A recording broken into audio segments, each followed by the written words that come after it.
はい、皆さん、こんにちは。漫画家の下田慎です。明けましておめでとうございます。S 君です。S 君今年初だから。俺なんかね、前回の初めての動画でね、なんかクビになったんじゃないかって。コメント来てた。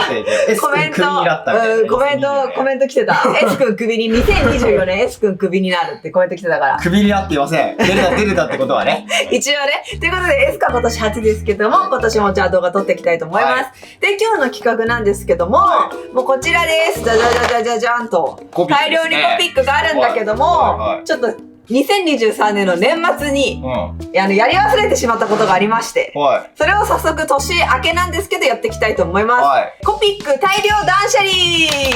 大量断捨離してるってことね。そうなのよ。っていうのも、これもう結構前に買ってるコピックで、結構ね、こっちゃんとかがお友達と一緒にこのコピック使って絵とかも描いてるんだよね。だから私が知らないうちにインクがなくなってるコピックが大量にあるの。なるほどね。で、それをでも確認するのをめんどくさがってずーっとやってなかったの。なので今日はこの子にある大量のコピック全色を一度ちゃんとインクが出るか確認して、出ないものは捨てて新しく買い直す。で、出るものはそのまま取っとくという作業をしたいと思います。で、ただ作業するだけじゃつまんないから、ついでにこのインクが出るか確かめる作業をしながら絵を描いていきたいと思います。すごっ！ということで、ここにあるもの、基本的にはインク出るものは全部使って絵を描きたいと思います。すごいじゃん！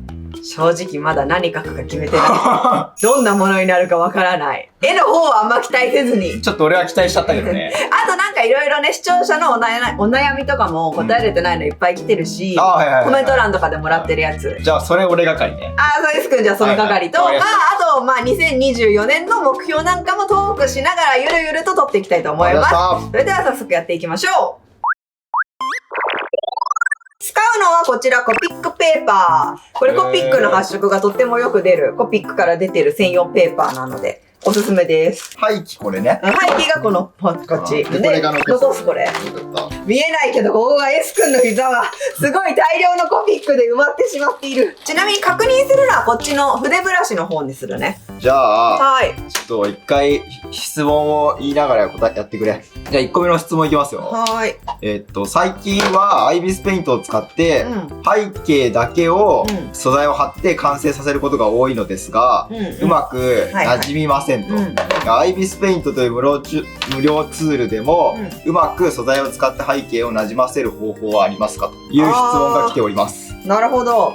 確かに無料の背景素材って結構自分の絵に馴染みづらいことってよくあるんだよ。私も結構それあるんだけど。普通にさ、入れちゃうとさ、どうしてもなんか後ろがリアルすぎちゃうとかそういうことだよね。そう。なんか自分の色の塗りとあと合ってなかったりとかね。でもね、それね、結構いい方法あって、画像を入れ込むじゃん。で、その後に、画像に加工をちょっとかけるのね。背景の方の画像に。で、その入れる加工なんだけども、ぼかしガウス。アイビスペイントもきっとぼかしとかあると思うんだよね。そのフィルターがね。で、それでね、ぼかすのイラストを。そうすると、イラストがね、ボケて、なんかいい感じに自分の手前のイラストにピントが合うようになるから。背景がボケるってことね。そう。多分、すごくピントがあって、いい感じにマッチしやすくなるのと、それプラス、色味の調整をかけてあげるのね。色調整みたいなところを選んでもらうとか、なんかこう、彩度、明度とかいろいろあるんだけど、絵に合わせて上げるか下げるをやってもらうだけでだいぶ良くなると思います。というアドバイスです。着々と進んでいますが、次の質問いきます。絵師の方々は線の色を変えていますが、どうやって変えているんですかっていう。多分肌の色とか、たまにここのさ、輪郭の部分とかを最後にさ、ちょっとほら黒で描いたけど、肌色が変えていいんじゃん。多分そういうことなんじゃないかと俺は思うんだけど。これはね、いろんなやり方が多分あるので、一例には一概に全部こうとは言えないんだけど、私のやり方を教えますと、線画のレイヤーがあるでしょ。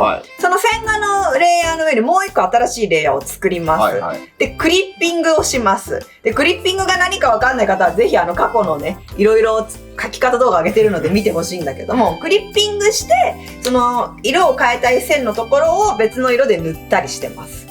多分ね、これはね、1時間で上手くなるっていう、俺が新本先生の線画を新本先生に教えてもらいながら塗ってるやつが動画なんだけど、それで多分その肌の色絶対変えてるから。多分後半の方に出てくるね。そうそう、多分ね、それで教えてるから、多分その辺見てもらったりとか、あとは多分ね、下先生のやり方はそれだけど、きっと他の人はさ、全然違うやり方で書いてるから、まあいろんな人の動画を見て、なんか自分が一番気に入ったやり方をするのがいいんでしょう。そうだね。私はいつも一番最後にそのクリッピングをして、線画のレイヤーの上にクリッピングレイヤーを作って、変えるってやり方でやってます。はい。柴田先生と同じやり方をした人は、それをやってください。そうだね。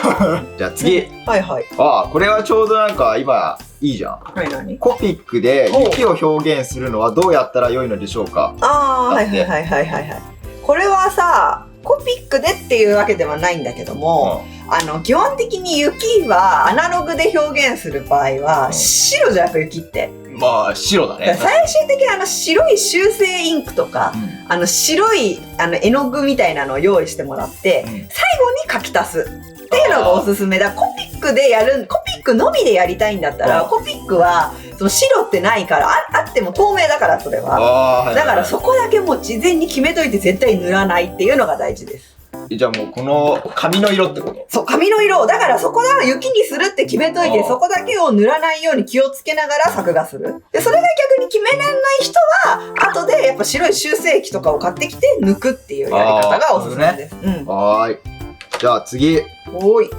あ、これはね、新本先生にぴったりの質問や。何？漫画を紙に描くにあたって、トーンを使わずに影や色の濃さをうまく表現する方法はありますかっていう。あります。これはそうだ、私に言ってつけました。これは漫画家だし。漫画家だから掛け編みっていう技法があるんだよね。ちょっと俺聞いたことある。まずそもそもトーンが何か分かんない人のために説明すると、漫画読んでるとグレーに見える部分があると思うんだよね。髪の毛とか。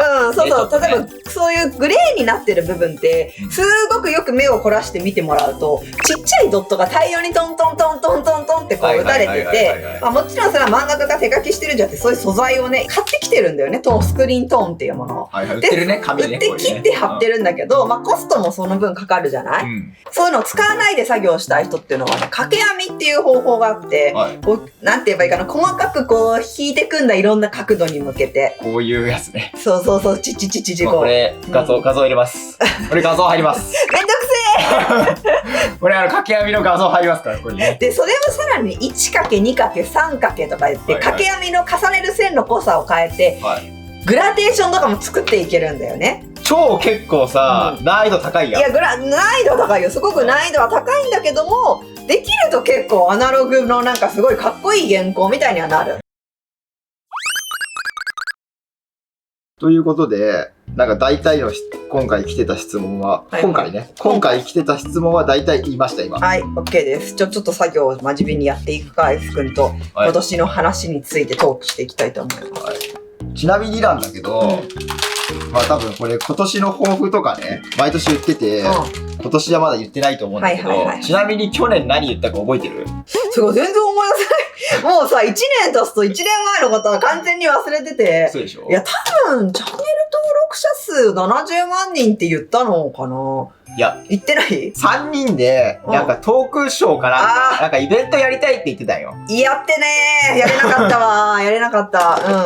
有言実行しません。私ダメでした。はい。で、ちなみに、俺なんだけど、俺は、インスタ頑張るって言ってて。嘘やん。嘘だった。インスタやってるそもそも。私去年のね、多分ね、良いお年をぐらいから更新してない。私、F 君のインスタ、そもそもなんか存在を知らないぐらい記憶にないんだけど。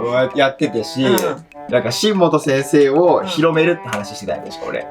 だけどそれをどうやって広めるかは今年中に考えるって言ってて、ずーっと多分ね、忘れてた。忘れてるやん。私のこと何も広めてくれてないやん。しかもなんだったらS 君、なんかもう最近 SNS めんどくさいんだろうな感が私にもひしひしと伝わってきてるから。俺今から部活でいう幽霊部員みたいになってる。SNS 宣伝隊長をもともと S 君に任せたつもりだったけど、もはやそれをクビになって本当に。最近私が宣伝してるからね、一生懸命。俺宣伝隊長クビだから。クビになった。幽霊隊長なの。 S 君はもうクビですよ。だから何にも有言実行してなかった。マジか。じゃあ今年は有言実行したいな。だから今年はどうするよ。どうしようか。だから有言実行できることをやらないといけないよ。目標高く持ちすぎた。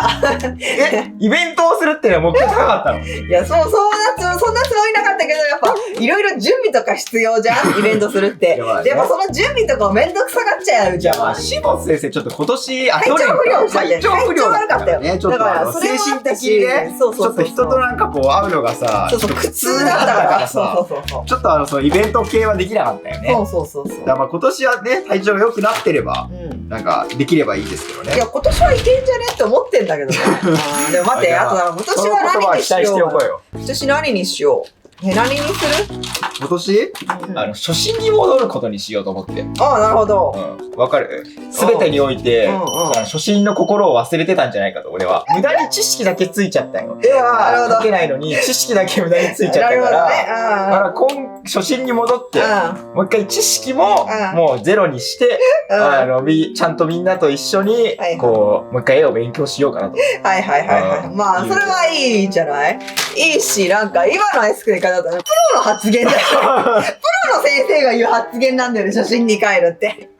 俺、もう、そもそもが初心まだ。そうだよ、シンプルに、絵が上手くなるが目標でよかったんじゃない？初心に帰るって。私はね、なんだろう、だからその去年できなかったイベントは、だから本当やりたいね。だから、でもなんかみんなでのトークショーもやりたいけど、それよりもなんかね、最近は、私なんか直接会って、教えてあげるイベントやりたいんだよね。なんか実際に、その場でレクチャーするイベント。絵をね。夏休み、お絵描き教室みたいなさ。実際その場でさ、いつも思うんだけど、私がここの動画でやってるアドバイスっていうのは、まあ幅広く言えば、みたいなアドバイスが多いんだよ。全体にね。全体の人に言うならばみたいな。でもやっぱ絵ってそれぞれ全然違うし、その人の個性があるから、あなたはそう直さない方がいいかもみたいな人も絶対いると思うんだよね。個人の人に直接教えれるようなね、まあそれって人数すごくほら限られちゃうからさ。何人もできないし、できないし。だって一人にやっぱかける時間もかかる。そう。だけどやっぱだからそういうのもなんか今後やれたらいいなと思ってる。ということで、イラスト完成仕分け終了しました。結構早かったよ。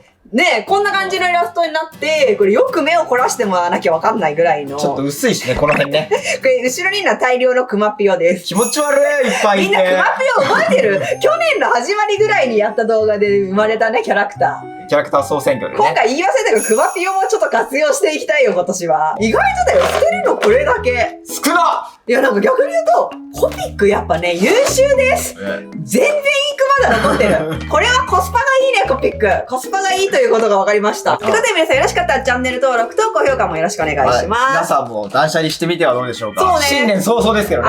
コメント欄でみんなの今年の抱負引き続きお待ちしております。ではまた他の動画でお会いしましょう。漫画家の新本慎吾。はい、失礼します。バイバーイ。